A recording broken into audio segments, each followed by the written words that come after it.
La bonne équation? Physique plus médecine, le tout multiplié par des entraînements, tu es sur la voie de la réussite. Vise le pass avec Isa. UE3 Biophysique. Chapitre référent électricité, mouvement des particules chargées dans le vide. Voici 3 questions du pass. Première question, quelle est la fréquence de rotation d'un proton dans un champ magnétique de 1 Tesla? Deuxième question, quelle est la dimension du Tesla? Troisième question, quel est le module du champ électrique qui communique à un électron une accélération de 10 puissance 7 mètres secondes moins 2? Tu peux mettre en pause cette vidéo pour te donner le temps de la réflexion et dès que tu as des propositions de réponse, appuie sur play et profite de ma correction.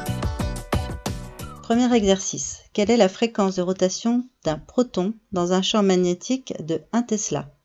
La fréquence de rotation d'une particule chargée dans un champ magnétique B a pour expression F égale valeur absolue de Q fois B sur 2πm. F est la fréquence de rotation en Hertz, Q est la charge de la particule en Coulomb, B est la valeur du champ magnétique en Tesla et M est la masse de la particule en kilogrammes. La charge élémentaire du proton est E, c'est-à-dire 1,6 10-19 coulombs. La masse du proton te sera donnée, c'est 1,7 10 puissance moins 27 kg. Passons maintenant à l'application numérique.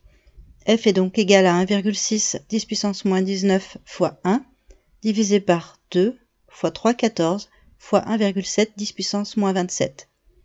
Arrondissons un petit peu puisque je m'oblige à faire le calcul mental. Je vais transformer 1,6 en 1,7 moins. Ceci pour signifier que c'est un petit peu plus petit que 1,7. Ce choix évidemment me permet de le simplifier avec le 1,7 du dénominateur. Je remplace 3 14 par un 3 plus. Je rassemble les puissances de 10 avec 10 puissance moins 19 plus 27. On a donc F égale 1 sixième fois 10 puissance 8. C'est donc environ égal à 0,16, un petit peu moins, fois 10 puissance 8 Hz. Autrement écrit, 16 10 puissance 6 Hz. Je convertis en mégahertz. J'ai environ 16 MHz. La proposition D correspond à notre trouvaille. Deuxième question. Quelle est la dimension du Tesla? Pour retrouver une dimension qu'on ne connaît pas par cœur, on peut s'inspirer d'une formule que l'on connaît qui contient le champ magnétique. Par exemple, la force de Lorentz, F est égale à QVB. Si on ne connaît pas la dimension de F, on peut aussi la réexprimer en fonction d'une formule qu'on connaît. Par exemple, P égale mg, qui donne également une force. De même, Q égalité, je vais pouvoir remplacer mg par les dimensions masse L T-2, tandis que IT va se remplacer par intensité temps. La dimension de la vitesse est LT-1. En rapprochant ces trois informations, je remplace F par M LT-2, Q par IT, V par LT-1, et j'ai la dimension de B. Je peux simplifier par L et T par T-1. J'isole B. La dimension de B est donc M T-2 I-1. La proposition C est vraie. Troisième exercice. Quel est le module du champ électrique qui communique à un électron une accélération de 10 puissance 7 mètres secondes moins 2? Toute particule chargée qui se trouve dans un champ électrique va être soumise à la force électrique. Donc la somme des forces étant égale à MA, F étant égal à QE, MA égale QE. Puisque je veux des valeurs, il faut que je me débarrasse des vecteurs. Je vais donc faire une projection de ces vecteurs sur l'axe de déplacement de la particule.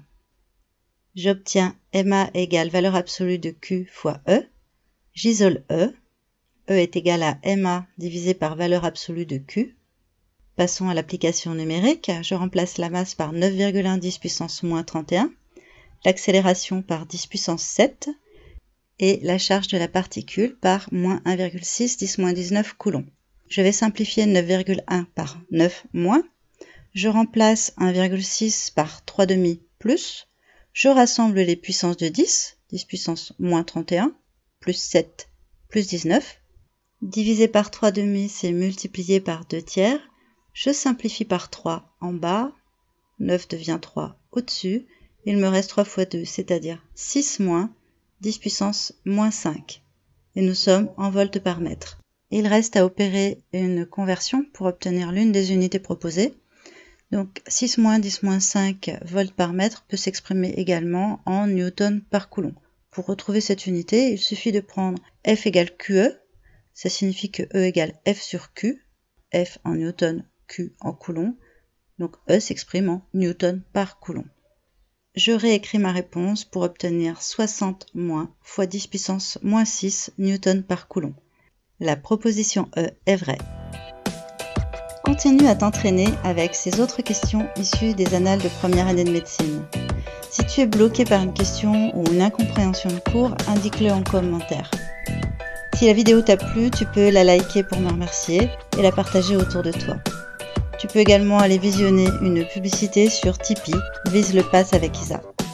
Et pour ne pas manquer mes prochains QCM, active la cloche et abonne-toi à ma chaîne. Je te souhaite bon courage et te dis à bientôt.